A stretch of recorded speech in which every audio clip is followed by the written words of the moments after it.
God will take the small and make it humongous. Make it huge. Make it big. He'll do big things with little. Now, that's not a plea to stint, to hold back. I'm just informing you that God will take us as small and as weak and as frail as we are, and He'll take what we possess, our possessions, what we own, as small and as meager as it is, and He'll use it in a great and wonderful way if only we'll take our hands off of it and give it to Him and allow Him to use it. Now, I want to show you something. Flip over a few pages with me to John 6.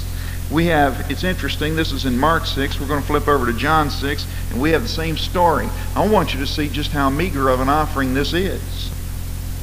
In John 6 and verse 9, there is the narrative here where Simon Peter's brother, Andrew, came and gave a report to Jesus. That's verse 8. Verse 9 says, "There is a lad here which hath 5 barley loaves and 2 small fishes.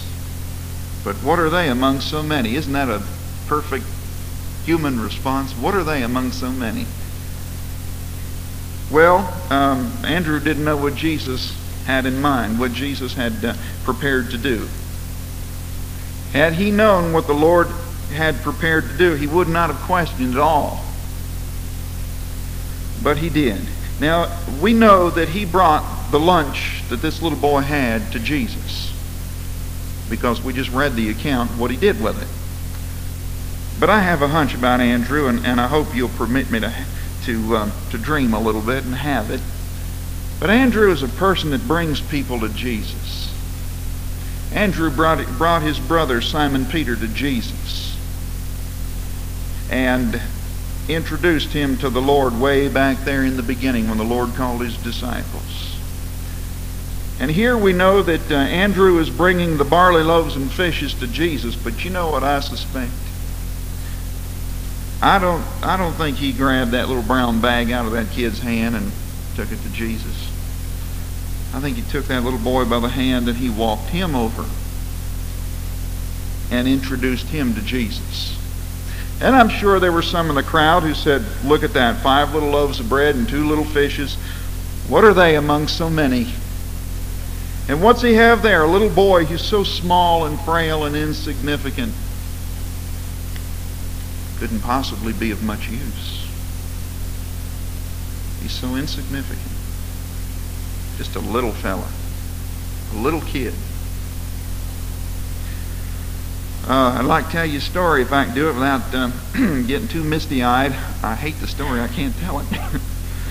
I read a story in a book called If I Had a Penny. It's a book on tract distribution, and I loaned it to somebody, and it went to the mission field, and I'd love to find a copy of it. I'm sure it's out of print today. But it's a story of a man who would give out tracts on Saturday afternoon on behalf of his church, and he'd go door to door and he'd give out tracts, and he'd knock on the doors and he'd invite people out to church.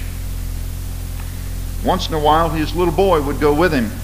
Well, one day there was such a huge thunderstorm that the man decided that the weather was too bad, it was too foul outside to go out and knock on doors and hand out tracts.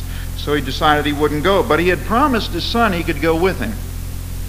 Well, you know how it is to promise something to a kid who never forgets. They're worse than elephants. And so the father decided he wouldn't go out and hand out tracts and knock on doors. But the little boy said, "But Dad, you promised." He says, "Well, I know I promised. We'll go another time when the weather's better." He says, "Dad, we've got to do it. We do it every week. We've got to do it. We've got to go out there and knock on doors and give out these tracts, or else how will people know to come to church and come to Jesus?" Well, the father finally relented. He gave in. Only he said, "I don't want to go out there in that weather. It's too bad. So if you want to do it, you go ahead and do it." He gave him a bundle of tracts. He said, "Now you put on your raincoat and put on your boots and go on out. And when you're finished, get on back home." He was sure the kid would get sopping wet in 10 minutes and be home. Well, that didn't happen. The little boy went and he knocked on the doors and he handed out every tract, and he invited everybody to church who was home, whose door he knocked upon, and he handed out all of his tracts but one. And his dad had said, "Son, when you hand them all out, come home." But he had one left. And a reminder like that to a little boy is the same as a command, and he thought he had to hand them all out before he came home. He misunderstood his dad. But he had one tract left. Now that kid, I think, would have marched around the rain all day until he found a house, or one sprouted on the street miraculously, where he could leave his tract. But there was one house at the end of the block. And so he went down and knocked on the door. No answer. So he knocked a little louder. No answer. But he was sure somebody was home. He saw a glimmer of light in the upstairs window. Somebody had left a light on, so he knocked again. And that time he had exasperated the patience of the little old lady who was waiting within, who was deep within the recesses of her own basement. And she called out, "Go away, I don't want anybody to knock on my door." And he knocked again.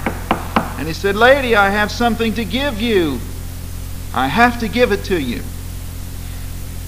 And so finally she came, exasperated, and she looked infuriated with him, and took the tract, and he said, "I have this to give you, and to ask you if you'd come to our church on Sunday." So she took it, closed the door, and he left, receded back into the rain, and went home.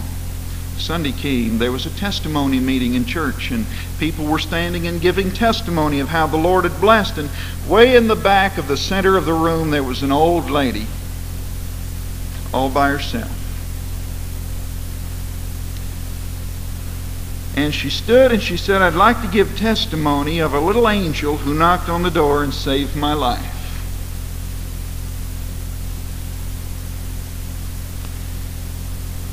I was in the basement and the rope was tied and I was ready to take my life.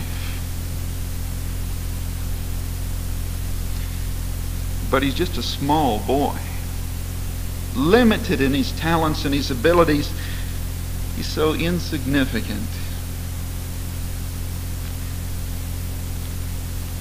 God can take the loaves and the fishes of a little boy and feed a world. If we, like that little boy, will let go of them